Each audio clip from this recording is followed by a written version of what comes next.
Finally ভারতীয় দল জিম্বাবুয়ের সাথে টি-20 সিরিজটা জিতল। বন্ধুরা, দ্বিতীয় টি-20 ম্যাচে ভারতীয় দল জিম্বাবুয়েকে হিউজ মার্জিন মানে 90 রানের বড় মার্জিনে জিম্বাবুয়েকে হারিয়ে দিল ভারতীয় দল। বন্ধুরা, টানা 3টে সিরিজ হারের পর, আয়ারল্যান্ডে হোয়াইট ওয়াশ হওয়ার পর, ইংল্যান্ডে টি-20 সিরিজ হোয়াইট ওয়াশ হওয়ার পর, ইংল্যান্ডে ওয়ানডে সিরিজ হারের পর জিম্বাবুয়ের সাথে ভারতীয় দল সিরিজটা জিতেছে। আর একেই বলে ডমিনেন্ট পারফরমেন্স। দেখো, আমরা বিশ্ব চ্যাম্পিয়ন ছিলাম, কিন্তু আয়ারল্যান্ডের সামনে 2-0 হোয়াইট ওয়াশ হওয়ার পর আমাদের কিন্তু অনেক বদনাম হয়েছিল। শ্রেয়াস আইয়ার ফাইনালি তার ক্যাপ্টেন্সিতে প্রথম টি-20 সিরিজটা জিতলো, যেখানে আজকে আমরা একেবারে কিন্তু ডমিনেন্ট পারফরমেন্স করেছি। দেখো, অসাধারণ ক্যাপ্টেন্সি, অসাধারণ ব্যাটিং, তার থেকে ভালো বোলিং।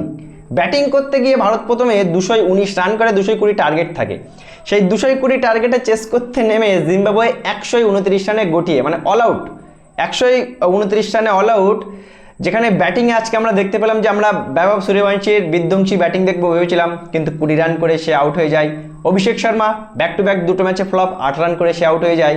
কিন্তু ঈশান কিষান 81 রান করে। ঈশান কিষান, বহুদিন পর ঈশান কিষানের সেই পুরনো ফর্ম আমরা দেখতে পেলাম। উল্টো দিকে 60 রানের একটা অসাধারণ ইনিংস খেলে গেল তিলক বর্মা। তিলক বর্মাকে 5 নম্বরে খেলিয়ে খেলে তার ক্যারিয়ারটা ধ্বংস করছে আমরা আগেই জানতাম, কিন্তু আজকে সেই 5 নম্বর পজিশনে নেমে অসাধারণভাবে 29 বলে 60 রানের একটা ইনিংস খেলো তিলক বর্মা। আর বোলিংয়ে তো জবাব নেই। যে অভিষেক শর্মার কাছ থেকে আমরা বিধ্বংসী ব্যাটিংয়ের আশা করেছিলাম, সেই অভিষেক শর্মা 2 ওভার 5 বল করে 17 রান দিয়ে 3টে উইকেট। অভিষেক শর্মা 3টে উইকেট। ওদিকে ইয়াশ ঠাকুর যে আজকে ডেবিউ করছিল, সেও 2টো উইকেট পেয়েছে।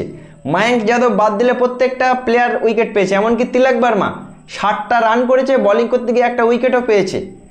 বন্ধুরা, এটাই আমাদের টিম। দেখো, এই সিরিজের শুরু হওয়ার আগে অনেকেই বলেছিল ভারত কি করবে, ভারতকে জিততে পারবে, কিন্তু ভারত করে দেখালো। এটাই ভারতীয় দল।